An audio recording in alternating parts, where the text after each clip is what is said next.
जीवन हमें एक मौका देता है, इसलिए जब भी सही कॉलेज चुनने का समय आए तो सिर्फ मंगलायतन यूनिवर्सिटी आपके बेहतरीन भविष्य और सर्वांगीण विकास के लिए।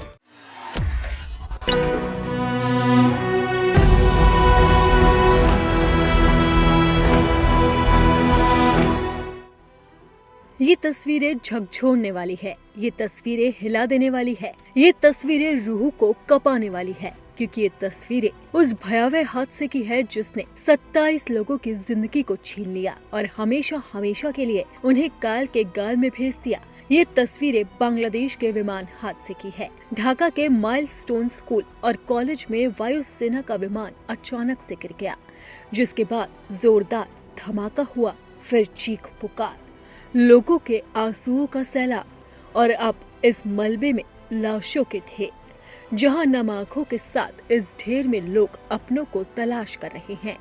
इस हादसे में 100 से ज्यादा लोग घायल हो गए। इस हादसे में एक स्कूल टीचर के सामने उसके बच्चे जिंदा जल गए, जिसका दुख उसकी आंखों से बह रहा है।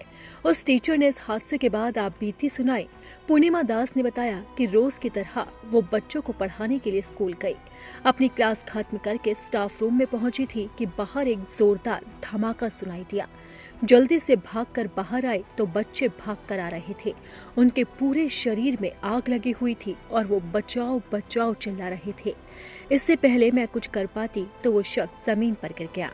अपने आसपास नजर दौड़ाई तो देखा स्कूल के पूरे कॉरिडोर में आग फैल चुकी है। जिन बच्चों को वो अभी कुछ देर पहले पढ़ाकर आई थी, वो बच्चे आग का गोला बनकर खुद को बचाने के लिए इधर उधर भाग रहे हैं। ये खौफनाक मंजर बांग्लादेश के ढाका में माइलस्टोन स्कूल और कॉलेज का है। वायुसेना का एक विमान असंतुलित होकर स्कूल पर जा गिरा। इस हादसे में 16 बच्चों समेत 19 लोगों की मौत हुई और 100 से ज्यादा घायल हो गए थे। वहीं अब मृतकों की संख्या लगातार बढ़ती जा रही है। ये हादसा चीन की वजह से हुआ है और इसमें चीन का कनेक्शन सामने आया है। बांग्लादेश वायुसेना का क्रैश हुआ विमान F-7BGI है, जिसे चीन के J-7 लड़ाकू विमान का एडवांस वर्जन माना जाता है। ढाका से उड़ान भरने वाला ये विमान ट्रेनिंग के दौरान अचानक संतुलन खो बैठा और माइलस्टोन स्कूल की इमारत से टकराया। इस दुर्घटना में पायलट की भी मौत हो गई। फिलहाल इस हादसे के बाद हर तरफ सिर्फ और सिर्फ चीख पुकार मची है। लोग अपनों को तलाश रहे हैं। फिलहाल इस हादसे की जांच की जा रही है और मलबे से लाशों के ढेर को निकाला जा रहा है। रेस्क्यू ऑपरेशन जारी है। अब देखना होगा कि इस हादसे के बाद मृतकों का आंकड़ा कहां तक पहुंचता है। लेकिन सवाल है कि आखिरकार वायुसेना का विमान कैसे स्कूल की दीवार से जा टकराया और इस हादसे में स्कूली बच्चों की जान चली गई। इसी के साथ ही कई टीचर भी शामिल है।